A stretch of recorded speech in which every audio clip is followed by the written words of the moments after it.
বন্ধুরা, বাজার চলে এসছে। বাজারটা আজকে আমি দেখাবো না, আমি আজকে ক্যামেরা করছি। কি আলু এনেছো কেন? তুমি তো বলে গেলে আলু আনবে না। হ্যাঁ, আমি শুধু আলু খেয়ে নিই, তাই বলে গেছিলো আলু আনবে না। আলু, রসুন, আদা, পেঁয়াজ,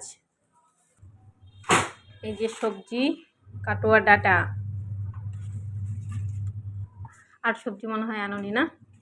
সবজি আছে ঘরে। কুমড়ো, হ্যাঁ, এইটা তো লাল লাগেই রোজ ছেলের জন্য।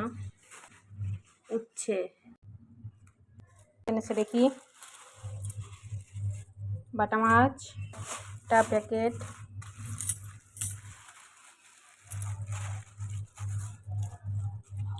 ইলিশ, আর একটা মাছের প্যাকেট, তেলাপিয়া। এই দেখো বন্ধুরা, বাজারগুলো কেমন হয়েছে জানিও।